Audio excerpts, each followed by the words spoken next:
Welcome to listeners. It's time for another episode of the Slumpbuster Podcast. I'm your host, Ju-Ju Talk Sports, and my guest today is going to be NESN reporter and host of the Saturdays N Seltzers podcast, Kendra Middleton. On today's episode, Kendra and I break down the dysfunction in Jacksonville, the elimination of the San Francisco Giants, and some New England-based sports stories, and why Kendra is the villain of the New England area code. But before we do that, folks, it's time to give a shout out to our partners. Caveman Coffee Co. Caveman is a fantastic single source, single origin goodness from a company with impeccable taste and ethics. The people behind it are beautiful souls, and the coffee is delicious fuel for the never-ending quest to do better, be better, love harder, and enjoy deeper. Guys, I tell you, their Nitro Cold Brew is the perfect blend of energy and refreshment in the morning. Great way to start the day. But why stop there? They have their Mammoth blends, which I highly encourage you getting. They have their hibiscus teas, which are delicious. And guys, if you use our promo code SLUMP, you get 15% off your next purchase of any of these fantastic products. cavemancoffeeco.com, promo code SLUMP. Guys, don't be a chump. Use promo code SLUMP and get yourself a case today. All right, y'all, it's time for the episode of Ju-Ju Talk Sports. Kendra Middleton, let's get it. Let's bust the slump and let's enjoy.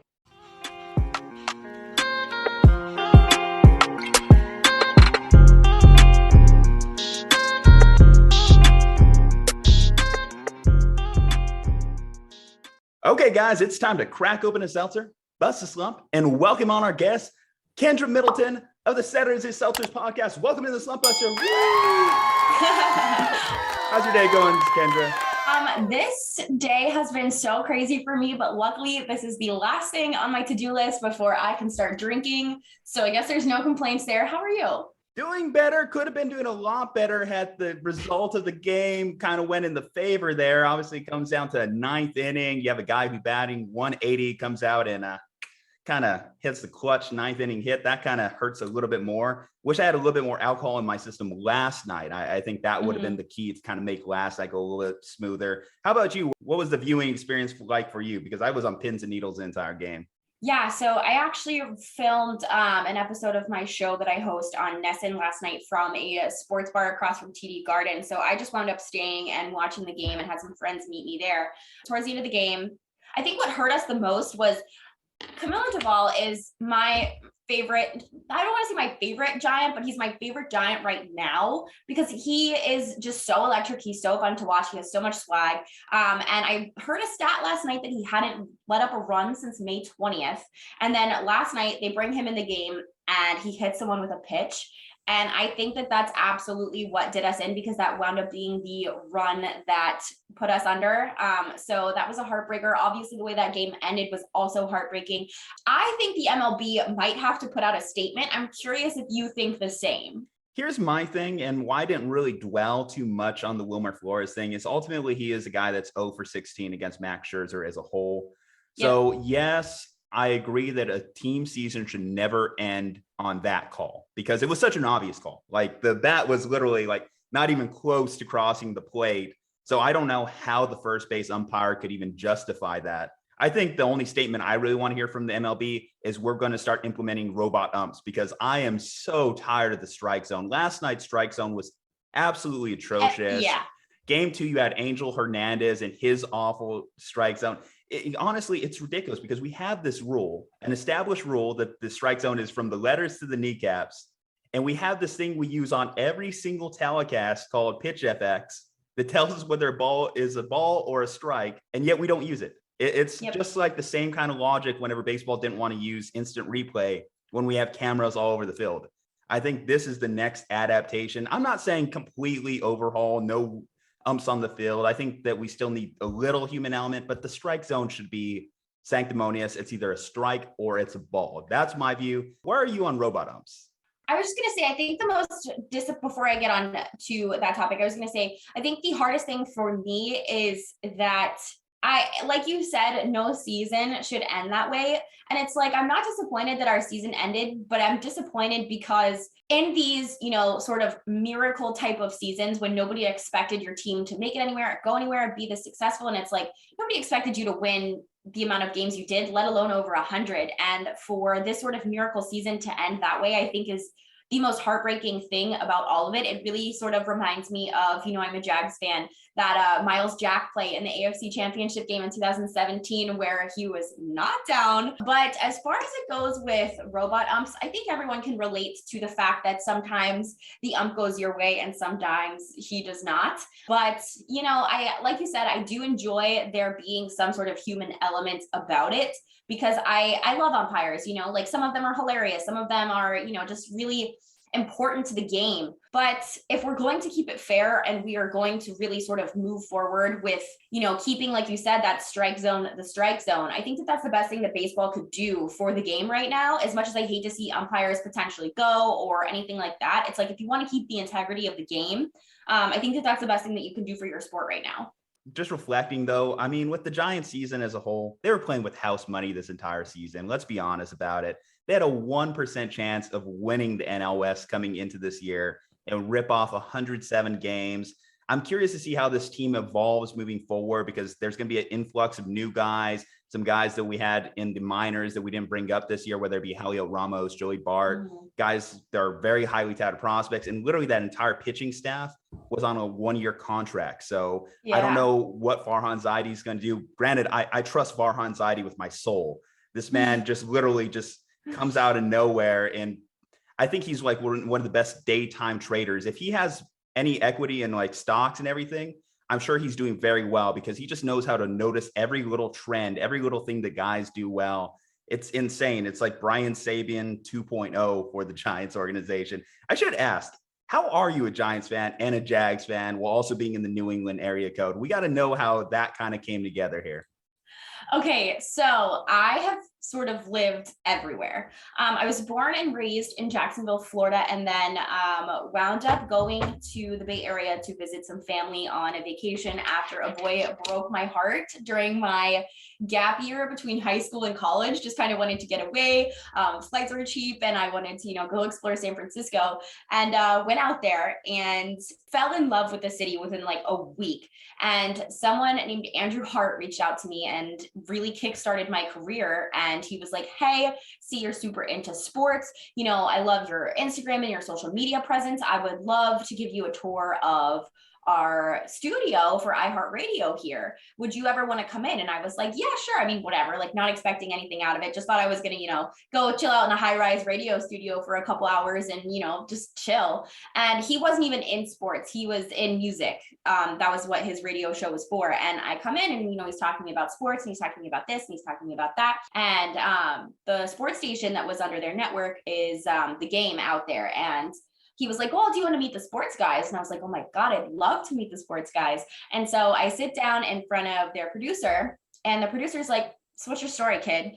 And I'm like, well, I got into sports because of this and I got into sports because of that. And this is who I like and blah, blah, blah. And he was like, all right, well, do you want to meet our CEO? And I was like, I'm 18 years old at this point. And I'm like, I guess. And so he puts me down in front of the CEO in his office and he looks at me and he goes, all right, what's your pitch? And I was like, what do you mean, what's my pitch? And he was like, pitch yourself to me. And I was like, I'm so-and-so, I'm from here. I love the Jacksonville Jaguars. I'm taking a gap year in college right now to travel. And he was like, well, are you looking for an internship? And I hadn't even started college yet. And I was like, I'm not looking for an internship. And he was like, well, if you defer college for a year, we'll let you work here for the year and cover some Bay Area sports. And they were affiliated with the Sharks, the Warriors, the then Oakland Raiders, and the Oakland A's.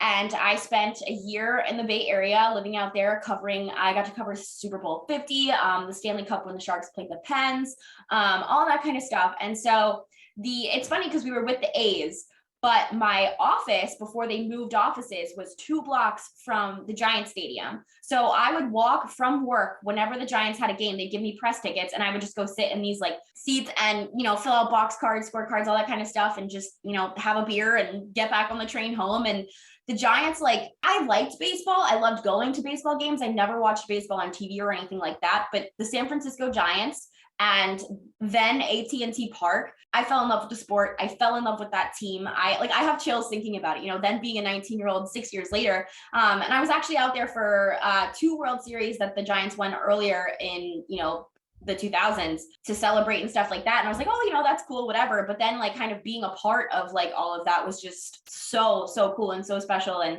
that team and that year, that summer and October and everything just made me fall in love with baseball and the San Francisco Giants. So that is an incredible story. So you go from getting your heart broken to meeting someone named Hart to working within iHeartRadio, all at the age of 18 years old. I think you're the ultimate example of learning while doing, as opposed to going to college and kind of like learning all these skills that some you may use, some you may not. I think that's an awesome story. And that's definitely shows that there's many different paths to pursue your dreams here. And hey, kudos to you for being able to do that. I don't think anyone would be that brave too, especially to move cross country at 18 years old. I mean, I thought moving 3 hours south of my hometown was a brave move for me in college. So that's awesome there, Kendra. How does one go from all of that to being labeled the villain of the New England area code? I got to ask questions on this one here. So I think that I am a self-proclaimed villain of New England, just because I think that so many people in this market are, grew up here and are diehard New England sports fans and stuff like that. So when they're covering these games or, writing about these games and things like that, it's just such a homer take. And people here are such diehard fans because, they're used to the success, they're used to the championships and things like that, that it's like when you keep it 100 with them, as the kids are saying these days, oftentimes you get a little bit of backlash, which I kind of love. Like, I think it's fun being like the realist in this market. I have so much fun doing that. And it's like, sometimes people don't like the not homer take, but that's not my job. I'm a journalist. I'm not a homer. And I'm not a homer here. I love when the teams are doing well because it makes my job easier. But it's like, sometimes I think that New England sports fans need a little bit of a reality check. Last week, I actually tweeted when the Patriots were down to the Texans pretty bad. I was like, okay, Patriots fans, like, how are you guys feeling? How are we doing? This is wild. And some people were like, not good, not good. And then after, so many people circled back to like talk shit and they were like, did we win? And I'm like, yeah, but you probably definitely shouldn't have. And it's like, people here are just so diehard that when I keep it real with them, sometimes that's not their favorite thing to hear. But like I said, that's just not really my problem. Would you describe Boston as a more intense market than the West Coast Bay Area? Because obviously we know about the fans. That's one of the most highly talked about things in sports. But yeah, whenever you have to go at their teams, like what kind of feedback do you mostly get?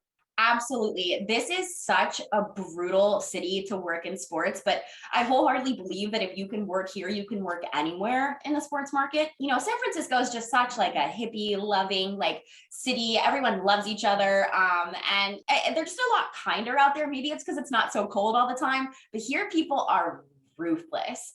And like I said, I think that if you can survive in this market, you can survive anywhere, because it's just that like blue collar attitude, and it's always cold. So I think people are a little cranky, and people I think assume that because I'm from the South, I'm like this Southern belle sweetheart, and I just am not. Like, I keep it real all the time, no matter what it is. So I think that I fit in here in that way. Just, it makes it hard sometimes because like I said, I'm not a homer up here. Yeah, that makes a lot of sense, because coming into this podcast, you're like, I promise not to say fuck. And I'm like, listen, we're called the Slumpbuster. You can say fuck as much as you want. Fuck, fucking fuck. Yeah, exactly. Yep. Now, I don't know if YouTube's going to be too happy about that one for me, but That's okay. Either way, demonetize me. I don't care. Whatever you do. It's for the entertainment sake. We do it for the pod.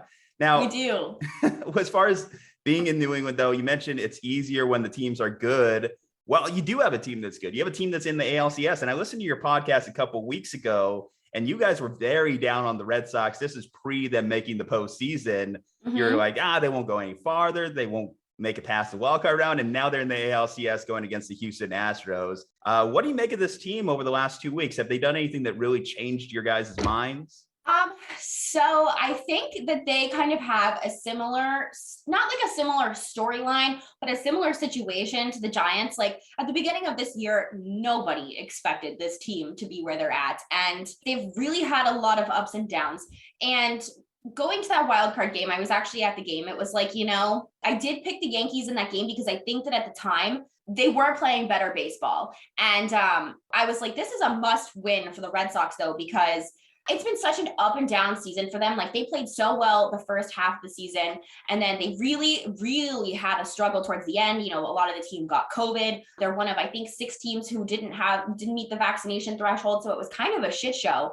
And after all of that, I don't know how you're supposed to have, team camaraderie when you're fighting about vaccines and half of you are sick and you're not spending time together. So it was just sort of one of those domino effects that I sort of thought would happen, especially because the Yankees, in my opinion, were playing better baseball. But so many Red Sox fans talked a lot of shit about the Yankees in the beginning of the season and how awful they were playing and how bad their record was. And so I was like, you know what, the city of Boston, you guys, this team needs to win this game for the city of Boston. Otherwise, New York is going to shit on you guys for the next year until spring baseball is back. Honestly, even they deserve longer than that. So that's why I picked the Yankees in that matchup. And then I've said this on Twitter recently that I think God just loves the city of Boston sports teams. And I wholeheartedly believe that. But then when you get into the series against the Rays, it was sort of the same thing. The Rays were playing fantastic baseball. They have a great lineup. And my biggest fear with the Red Sox was that, and it still is, pitching and your bullpen is what gets you through the month of October. And I thought the bullpen was so depleted that there was no way that they'd be able to make through that Rays series. And then after that first game, I was just like, holy shit, what a dumpster fire.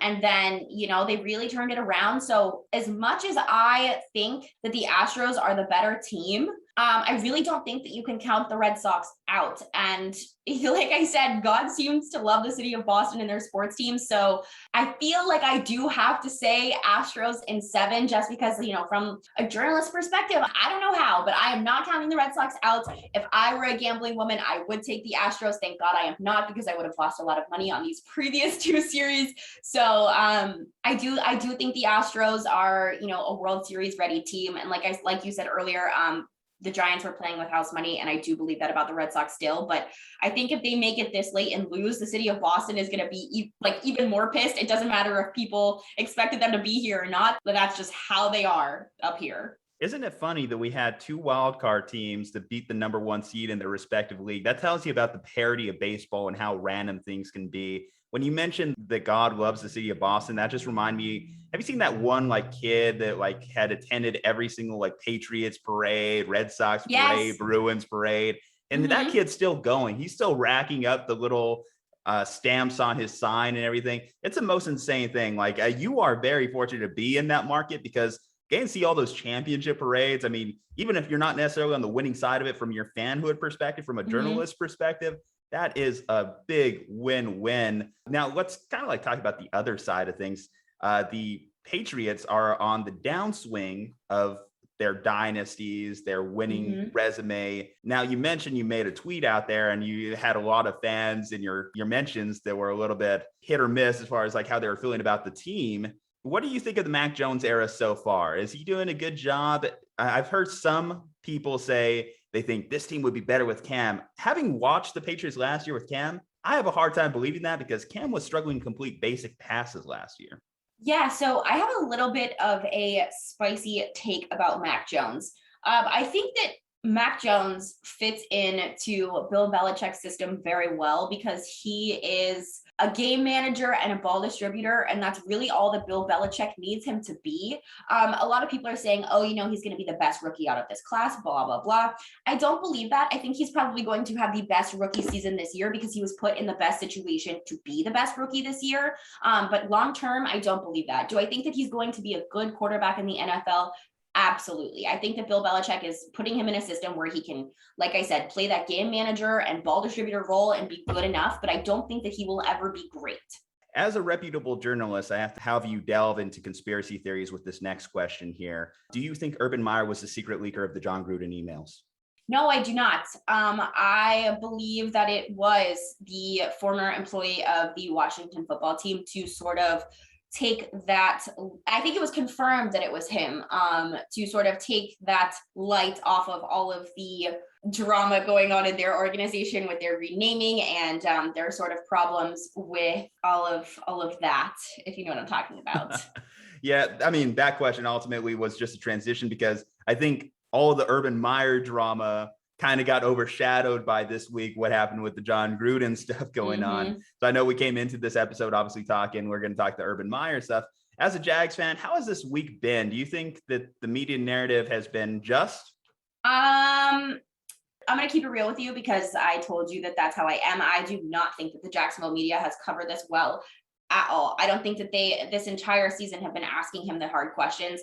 I think that they've really been cutting him some slack. I've seen a lot of his interviews where people are joking around and stuff like that. Even before all of this information came out, like when he was 0-3, 0-4, and people were just like, oh, coach, ha ha ha, blah, blah, blah. What's this? What's that? And it's like, no, I want answers. Ask him what the hell is going on with Josh Lambo and why he still has a job, why he's not having James Robinson have more carries, why Trevor Lawrence. I mean, they did ask him about the QB sneak situation, but that's where he also got in trouble, was because his answer was completely opposite from Trevor Lawrence. And I wasn't a huge fan of Trevor Lawrence's personality prior to him being a Jaguar, but I think that he has shown absolute class this season, and he's absolutely outing Urban Meyer as he should, because, he, I think, is that guy who really falls back on his morals, whereas Urban Meyer pretends to. And I love that Trevor Lawrence has kind of been backhanding him this entire season, telling reporters that he's sort of full of shit. But I don't think the city of Jacksonville has covered this as well as they should. I don't think they want to fight with Urban, so they're not asking him the questions that I would. But like I said, I like to be the journalist to ask the hard questions, and I just don't think that people have been asking him hard enough questions, because I want some freaking answers. Well, do you think last week's drama was at all a fireable offense there? Or was it more something that Shad Khan and them should have just, like they did, basically put out a public statement saying we don't agree with what he did. We talked to him behind the scenes. I know there was also the reports of Jags players laughing at him in practice, which I think was probably the thing that caught most people's eyes there. Basically, I guess this is all just saying is Urban Meyer going to be the coach in Jacksonville next year?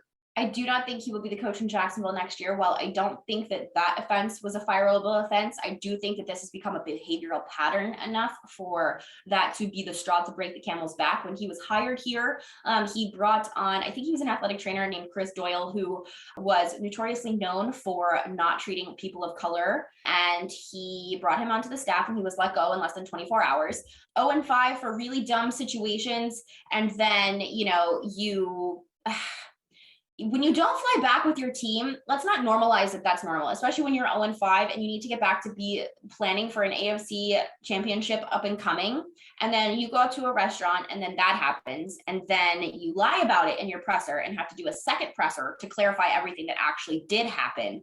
Then it comes out that you potentially have been around this girl since June. While I've said on my podcast that his marriage and his sex life is not my problem, when you take a job like that, you do make it the public's problem. And, when you preach that you're this Jesus guy and this locker room and blah, blah, blah, you've absolutely lost your locker room for me at that point, especially when you have people of color who play for you who already were probably out on you in the first place. And now you're losing, sort of this morale that you've built. And not that I think he's built any morale. And honestly, on top of that, his play calling is absolute bullshit. And it just goes to show that, college coaches don't often work out in the NFL because it's not about recruiting at that point. It's absolutely not about recruiting. You can be the best recruiter in the whole world. Doesn't mean you're going to be a great NFL coach. Now, we had at one point posted a channel on the video saying that Urban Meyer made the wrong choice to join the Jags. And that was probably our most worst video in terms of like to dislike ratio. So definitely Jags fans had something to say about it. Do you think that going into the season, because it seemed like Jags fans were optimistic about it at first, the media wanted it to fail in a way, because I felt like there's a lot of people that were instantly down on it from the aspect of college coach to pros. That never works, right? Do you think that that's kind of been a pile-on effect for the fact that the Jags have gone 0-5 and made people kind of disregard the fact that this is still a rebuilding roster? First of all, don't get your feelings hurt by Jaguars fans. They are just miserable human beings sometimes.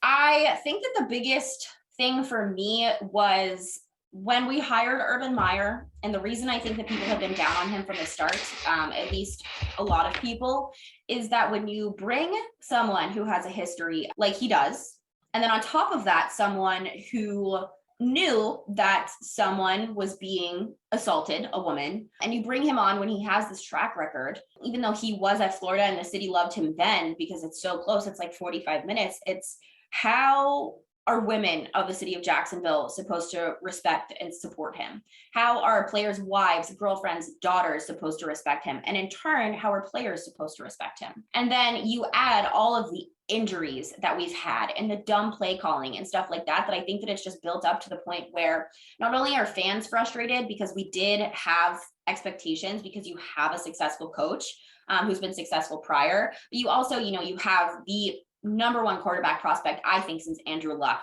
While I think that we should have taken offensive lineman at that Travis Etienne slot, you have someone who's played with Trevor before, and for him to get injured preseason before even taking not even on like a contact play, and it's put on IR before the season even starts, it's just it's a lot. And then, our kicker, who's usually money, we haven't made a single field goal all season. We've missed half of our extra points. Oh, believe me, I know that one. I picked up Josh Lambo in fantasy, and I know that one too well. Yeah, I just need something from a kicker. Give me one. Totally. Give me one or oh two my God, kicks. yeah. And especially like a money kicker like that. And then, you add, as we've gone on, everyone has been injured. Everybody, it's so sad. And it's what happened to DJ Chark last week, Brandon Linder, Miles Jack not even traveling to London this week. It's just, as much as it has been the Jags play calling and stuff like that's been a problem, injury's been a problem. But I think that when you lose your locker room and people no longer respect you or didn't from the jump because you have protected someone on your staff who was beating their wife, and then you bring someone on who doesn't respect people of color, and more than half your team is probably a POC, I think that you've already lost your locker room before the season even started. I wouldn't want to play for someone like that. So does Shad Khan fire him, or does he resign? And if he does resign, can he even go back to college? I don't think anyone will ever hire him ever again. But I think if Shad Khan wants the respect of Jacksonville back, he's going to have to fire him, because this city fucking hates him right now. And I wish he would sell this team, because the Jaguars are just such an afterthought for him. And I want Shad to sell the team. I think that would probably be the only recourse, because even if you do fire Urban, then that still means that Shad is responsible for hiring the next coach, hiring the next GM, bring in the new assistants. Hell, what do you do with Trent Baalke? Are you letting Trent Baalke hire your next coach? Because I'm a Niners fan here. You can tell that by the background here. I saw Trent Baalke basically decimate our team towards the end. I saw our ownership choose Trent Baalke over Jim Harbaugh, the winningest coach, or one of the winningest coaches in Niners history through 4 years. And obviously, Chip Kelly, Jim Tomsula, those were some miserable years for the Niners. So Trent Baalke cannot be in charge of your guys' organization or your coaching decisions moving forward. If you fire Urban, you have to fire Baalke. And then again, that puts you in a situation where it's like, Shad, bring in this next regime of people. Who comes in? I don't even know who's the great candidate for you guys at that point. Joe Brady? I'll tell you when Shad lost me, actually. And as a 49ers fan, I think you will appreciate this. We let Doug Marrone and Tom Coughlin go because there were some locker room problems, culture problems, those sorts of things. And in today's day and age, culture is one of the most important things that I think that you can have in your organization. And when you overturn your staff because of things like that, I think just like the Raiders need to do, you need to make a statement. And I think that the best thing that we could have done was bring Robert Saleh, who had so much success with the Jaguars, back, who is now the first Islamic head coach in NFL history, back to the team, because he knows the city of Jacksonville, he knows some of the players, he knows the facilities, that sort of thing. The city loves him, the city loves his family. And you bring in, which we did interview Louis Riddick, I think that you bring in Robert Saleh, who would have been cheaper than Urban Meyer, like I said, city ties, team ties, all of those sorts of things. And then you throw every single penny we have at Louis Riddick to bring in the first African-American GM in NFL history. I think that that's how you correct culture change. And like I said, I think that that's what the Raiders need to do. So I think, obviously there's probably going to be some turnover in the NFL, like there always is, but I want a person of color as our next head coach. I want a woman or a person of color in our front office. That's what I want. I think that that's what culture change is. And I think that that's how you gain your respect back from your team. And I think that that's how Shad Khan's going to have to gain the city of Jacksonville back.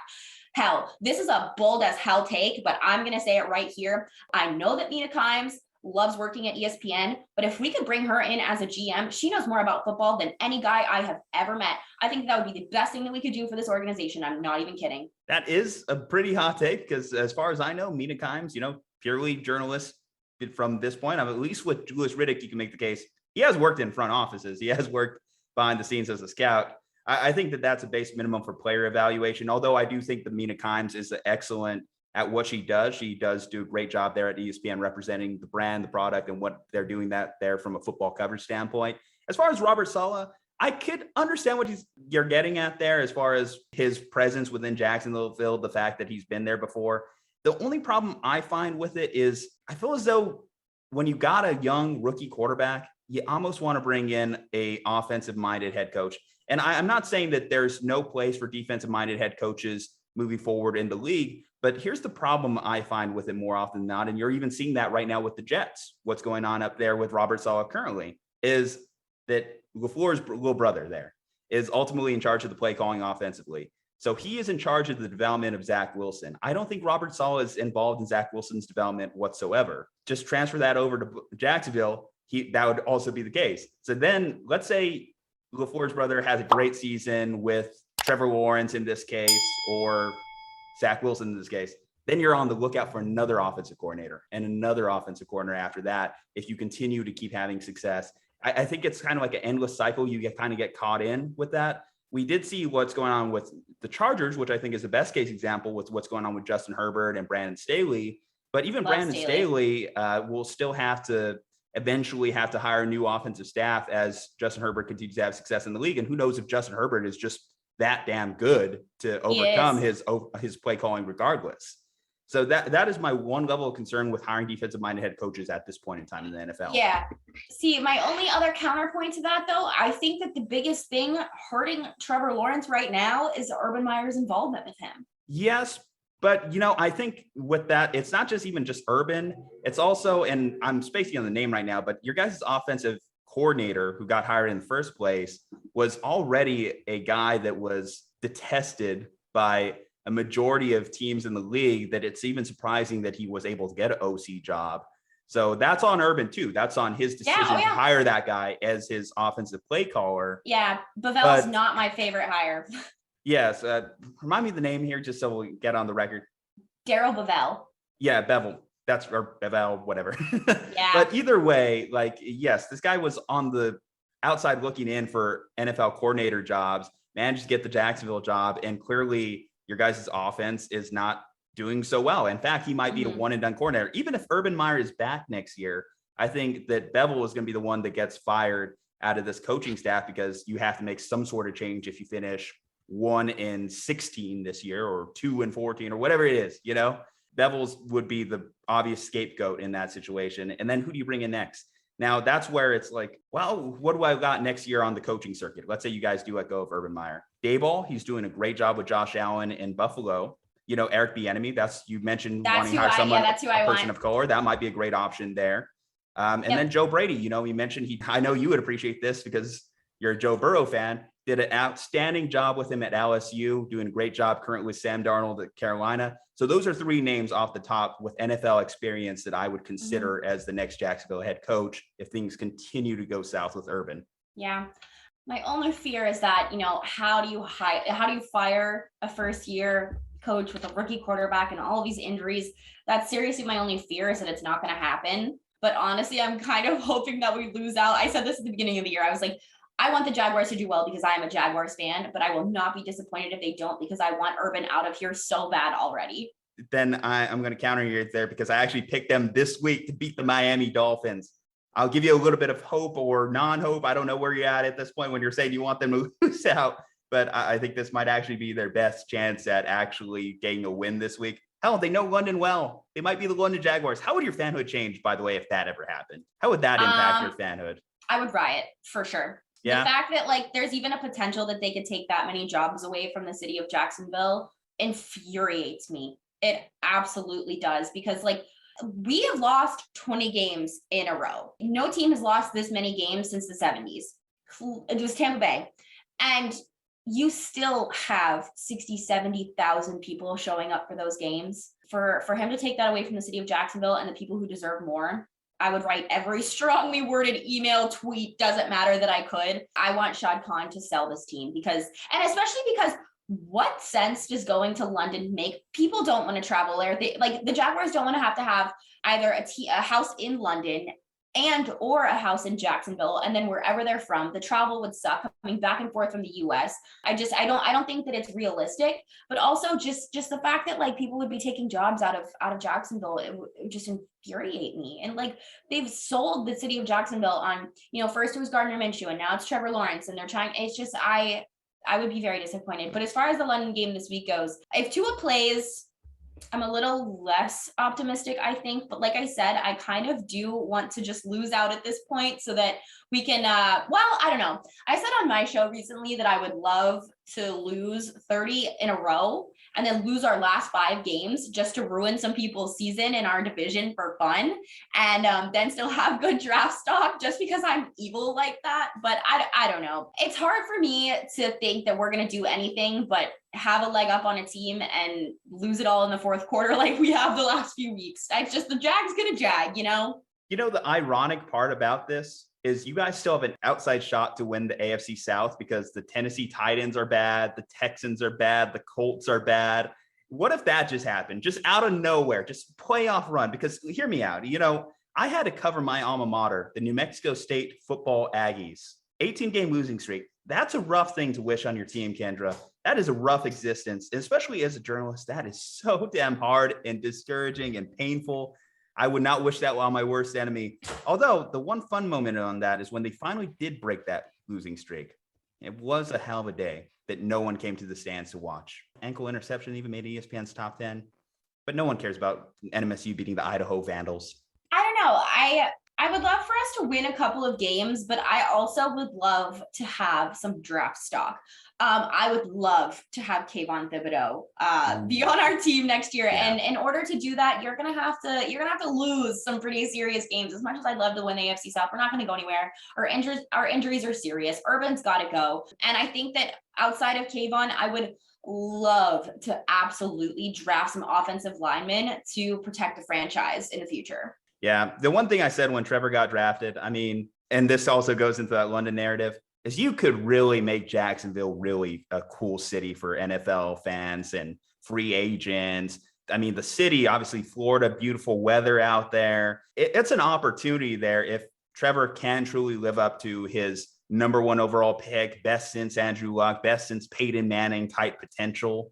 And hopefully you guys could just surround him with the right pieces to make that happen, because I want to see it. I like NFL parity. I like that about the NFL, that it's not just the LA, New York area codes that are winning every year. I like that you have a Jacksonville can be relevant, a Green Bay can be relevant, Pittsburgh can be relevant.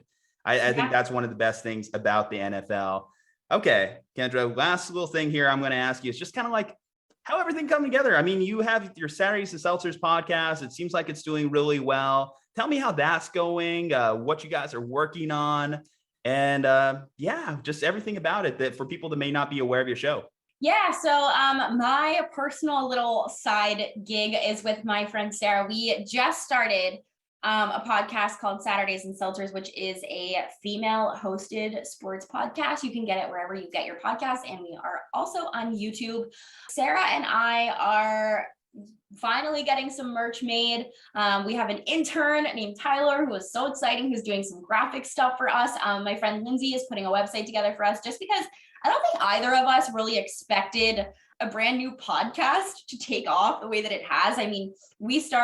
We're 12 episodes in, so 12 weeks in. And for 3 months for us to be having 2,500 plus Twitter followers, 600 plus on Instagram, and to only have 12 episodes out is kind of insane. So listen to Saturdays N Seltzers wherever you get your podcasts or on YouTube. We are having so much fun, loving it. No complaints from us. I love Sarah so much. We are actually going to sit on the Monster again for this Red Sox Astro series. So look out for content from there. But yeah, we're loving life. Hopefully this can kind of, be something more prominent in our professional lives soon. That's kind of the goal here. I would love to be my own boss eventually. So yeah, go listen to Saturdays N Seltzers. That's living the dream. You also mentioned you had a funny story about our name, the Slumpbuster, that you wanted to share. So have at it. How do you know about the Slumpbuster without knowing about the Slumpbuster podcast? So I had no idea what a slump buster really was. Like I knew the term, but I didn't know what it really meant. And this summer, a baseball player was flirting with me, and he was like, "Yeah, I really need a slump buster." And I was like, "Oh, like what are you gonna do? Like, do you have any rituals or whatever?" And he was like, that's not what I meant." And I was like, "Oh my God, I am uncomfortable. I'm so sorry. Like, that's not me. I can't, I'm sorry." So that's how I learned what a slump buster was. Wow, just putting it out there all on the table. For the record, in terms of the original Mark Rake's definition of a slump buster, Kendra, you far from fit that description there, I should say. But I would note, my idea behind naming this podcast a Slump Buster was, come on, did I really want to go with bases loaded podcast, ninth inning podcast, full count, you name it, just all these generic names. It just came to me in a dream, like going down a vision quest, finding my soul, very dehydrated in the desert, Slump Buster. And amazing. That's how the podcast name came to be. That's awesome. All right, Kendra. Well, thank you so much for coming on. I think this is a great pod, great episode. Can't wait to put it out. Coincidentally, it might actually come out on a Saturday. So you could listen to this as you listen to Saturdays N Seltzers. Just have one going on each AirPod there. Check her out at Saturdays N Seltzers on Instagram. Dirty Water Media is another one that she hosts. She works for the New England Sports Network. Kendra Middleton. Follow her on all her socials there, folks.